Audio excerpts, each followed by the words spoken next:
Hello అండి, welcome back to my channel తెలుగువారి కమ్మని వంటలు. ఎలా ఉన్నారు అందరూ?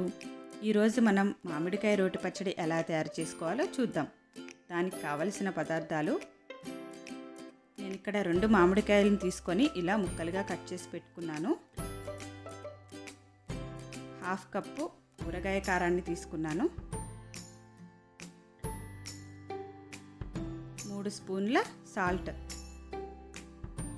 అలాగే 10 వెల్లుల్లి రెబ్బలు, 1 టేబుల్ స్పూన్ ఆవాలు మెంతుల పొడి, 1/2 టీ స్పూన్ పసుపు.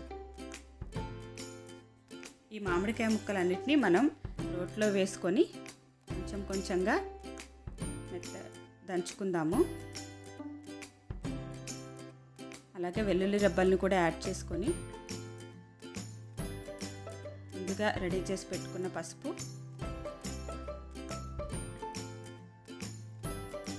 ఆవాలు మెంతుల పొడి, కారం, ఉప్పును కూడా యాడ్ చేసేసుకుందాం. నేను ఇక్కడ కల్లులుప్పుని గ్రైండ్ చేసి తీసుకున్నానండి. ఇప్పుడు వీటన్నిటిని మొత్తం అంతా కలిసిపోయేలాగా మిక్స్ చేసేసుకుందాం రోట్లోనే నూరుకుంటూ. ఈ ముక్కలు అనేవి మరీ మెత్తగా అయిపోతే బాగోదండి, కొంచెం ముక్కలుగా ఉంటేనే బాగుంటుంది మనకు తినేటప్పుడు. రెడీ అయిపోయింది కదండి. ఇప్పుడు ఒక బౌల్లోకి తీసుకొని తాలింపు వేసేసుకుందాం.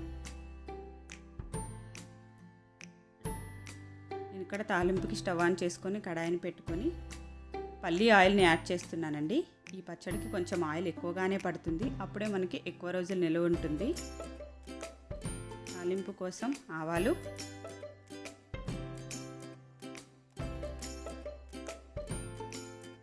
జీలకర్ర, శనగపప్పు, పచ్చిశనగపప్పు,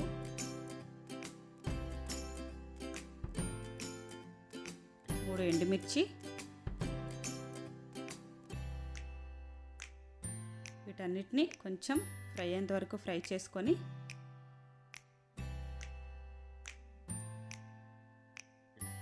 క్రష్ చేసి పెట్టిన 5-6 వెల్లుల్లి రెబ్బలను కూడా యాడ్ చేసుకుంటున్నాను. అంతే అండి, ఫ్రై అయిపోయాయి. ఇప్పుడు మనం ఒక రెబ్బ కరివేపాకును కూడా యాడ్ చేసుకుందాము. చూసారు కదా, తాలింపు రెడీ అయిపోయింది. ఇప్పుడు మనం స్టవ్ ఆఫ్ చేసేసుకొని తాలింపుని పచ్చడిలో కలిపేసుకుందాం.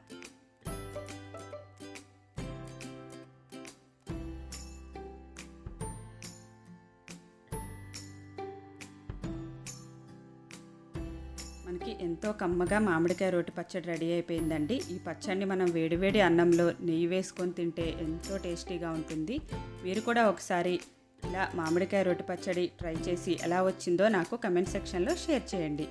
ఈ వీడియో కనుక మీకు నచ్చినట్లయితే please like, share and subscribe to my channel తెలుగువారి కమ్మని వంటలు.